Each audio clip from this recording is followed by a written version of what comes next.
You got here just in time. You're actually giving a demonstration. I am, and we just started.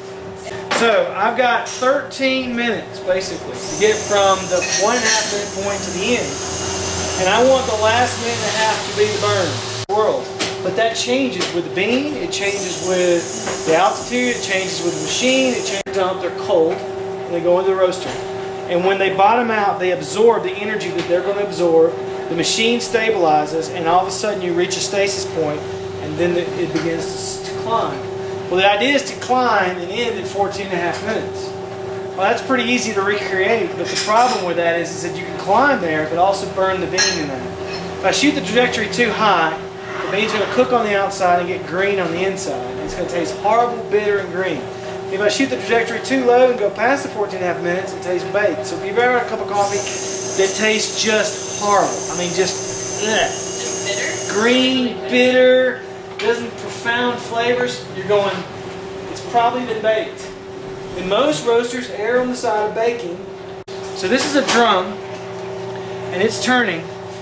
Unlike the air roasters that some people use, this is a very traditional roaster. It's a drum. It has two knives in it, and the knives create a double helix, and the beans go forward and they go back. They go forward and they go back.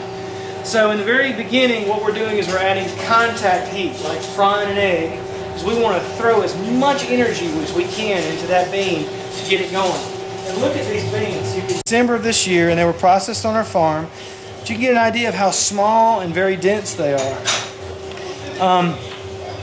This is the way the world market, this is the way coffee's traded in the world market, in these green beans. So when we throw these in, to get them to actually start cooking, we have to put a lot of energy on them. But the problem with putting a lot of energy on them is that once they start cooking and they don't need as much energy, they cook from the outside, and so you're receiving energy from the outside in and the inside out. And all of a sudden, you have a Molotov cocktail that wants to explode on you like that. So we have to use air. We have to use air. We have to use air to adjust that or play with that. So this machine has an air control on it.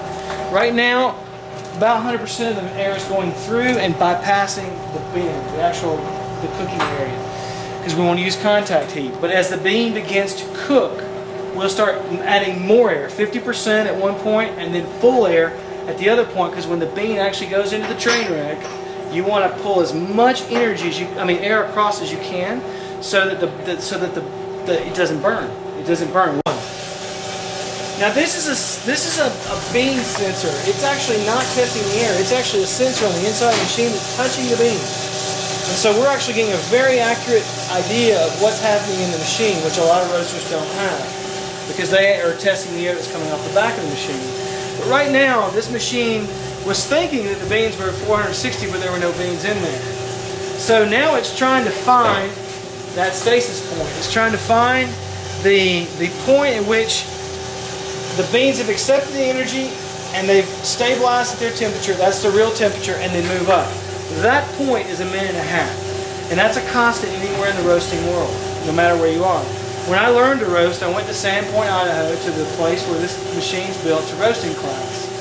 And I was roasting Sumatran beans at about 2,000 feet below where we are right now. So when I came to Costa Rica, I thought I knew all about roasting. Well, for about 2 weeks, all I did was bake beans. Bake them, bake them, bake them. Because I could never get the energy that I needed. And then I woke up one day and said, well, wait a minute. We're 2,000 feet up. I'm going to have to run the temperature up on this machine. But I ran it all the way up to the top, and it almost didn't get the beans to bottom out. And so I was crying, really, really worried that my machine wasn't going to work at this level. But ultimately it did. So now look at this right here. We're at minute 25, 26, 8, 9, 30. And we bottom out exactly at 189. When you say bottom out, what do you mean? That means that now the temperature is not going to go below at that point. Okay. And now we're climbing from 189, and we're going to go all the way back up to 434 degrees Fahrenheit. But in roasting, you got to have an anchor point. There's not many constants in roasting at all. Science of roasting and kind of how the temperature over time works, then it's all about cupping. It's all about smell something. Yeah. Nice segue. That's a nice segue. Because what we did is now, so here's where we are Now, we're very, very early in the roast. This is going to be about 290. Not much happens. This is the first 12 and a half minutes. Okay, that's all that is. The last 2 minutes is when it actually happens, when it becomes coffee. So right now, what we're doing is the foundational part of the roast. So what you're going to smell at 290 is this wonderful chocolate chip cookie smell. And what is going on? Well, what's going on is that's when all the sugars are caramelizing. Coffee is full of sugar. That's what makes coffee coffee. It's very, very similar to wine in the fact that the balance of the sugars in the bean are what make coffee coffee. I was going to get him confused. Different, huh? I'm on the second. Okay. Whoa. The difference between the second and the third one is 20 degrees Fahrenheit. That's it. The smoke is starting to come out the back, and you'll also see some paper coming out of the back, little chaff. The chaff is this right here. This is this especially is to allow the husk to draw on the bean and then dry mill it afterwards. Costa Rica is traditionally a very, very clean palate coffee, very, very washed coffee. All right, so who wants to lift it up? You want to lift it up for me? Okay.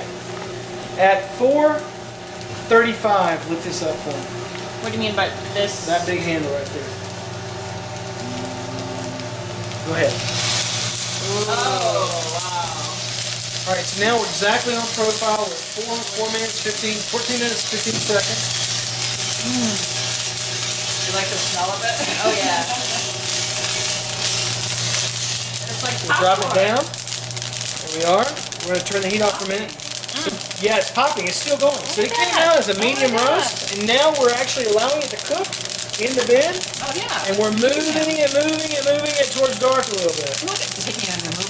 What temperature will the beans end up at? 460 or somewhere a little bit? They probably stayed the same way they they probably were stayed the same. because they're not accepting any more heat. They're actually.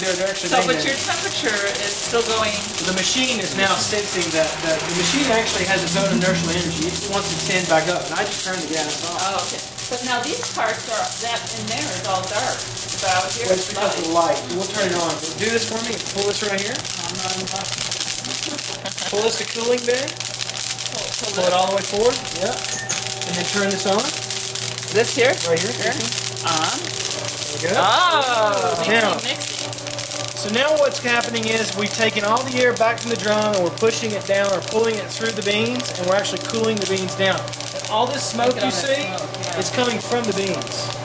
Okay. This is the breaks. This is the only way to stop a roast. Yeah, is you to can hear cool it. You can hear it not pop so much now. Yeah.